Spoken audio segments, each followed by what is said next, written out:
Let us discuss about anatomical dead space. Let us discuss about anatomical dead space. What is anatomical dead space? Anatomical dead space is nothing but the volume of gas within the conducting zone. The volume of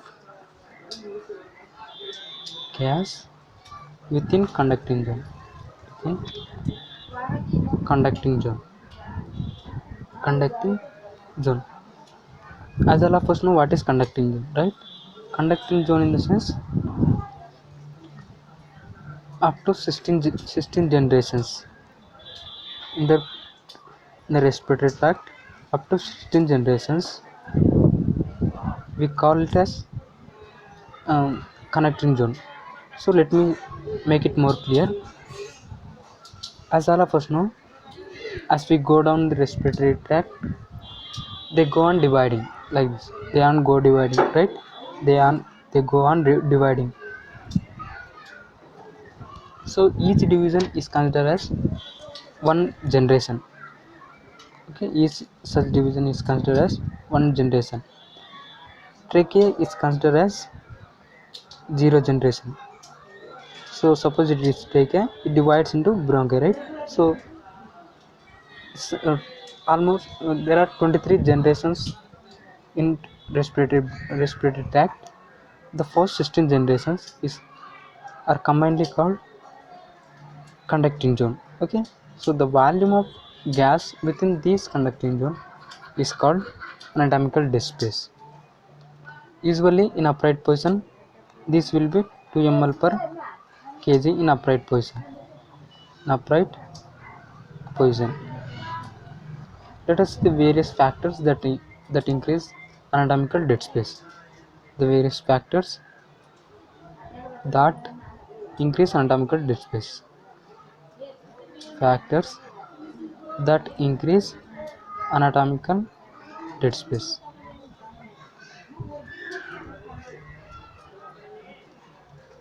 One is deep inspiration. When you take deep inspiration, anatomical dead space will increase. Second one is anticholinergic drugs. Cholinergic drugs. Because anticholinergic drugs, they cause bronchodilation. They cause bronchodilation, and this bronchodilation would result in increase in anatomical dead space. Third is positive pressure ventilation. Positive pressure ventilation. Positive pressure ventilation. Second one is neck extension.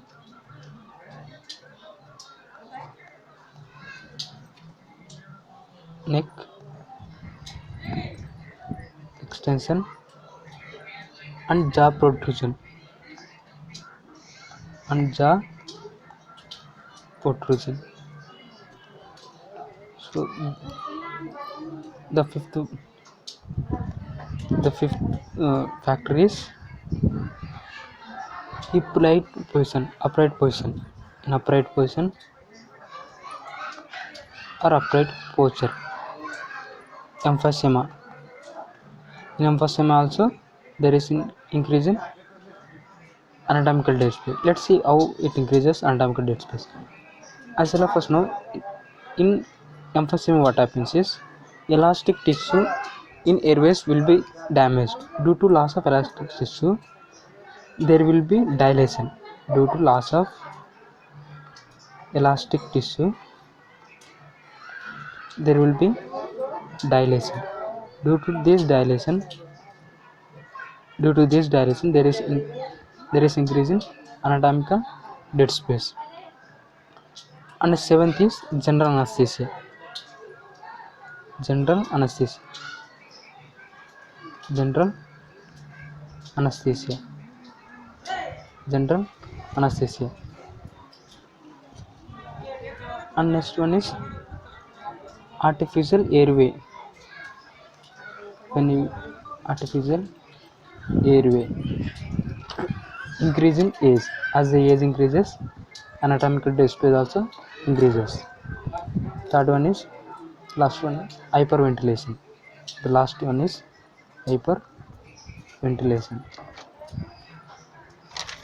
Okay, how do we measure this anatomical dead space? Anatomical dead space will be measured by simple breath nitrogen washout method. Measurement by nitrogen washout method.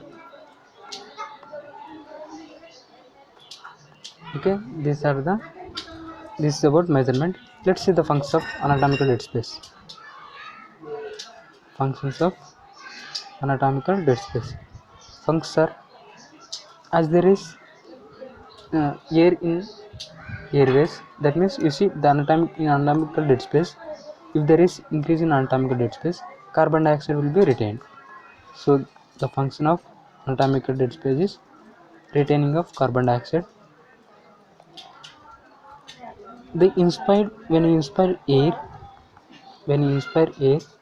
this inspired air, the temperature of this inspired air will be rendered close to the body temperature. Okay, this anatomical dead space, what it does is it brings the temperature of inspired air to the body temperature, lowers to the body temperature, is lower to the body temperature.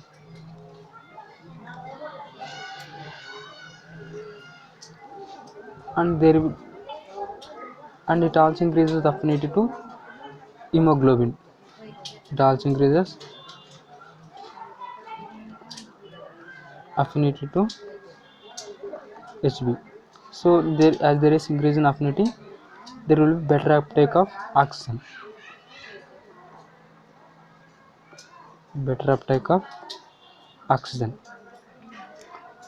And the particulate matter which is there in the inspired air will be trapped in mucus. Particulate matter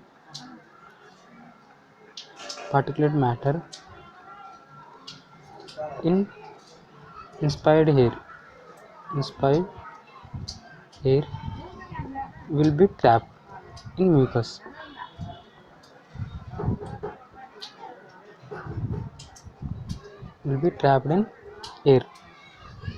Air in the inspired air will be humidified.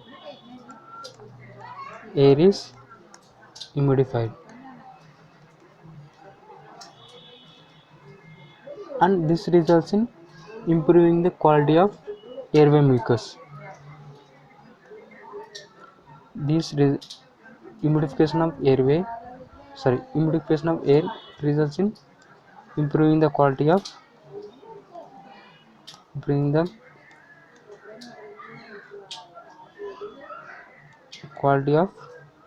airway mucus.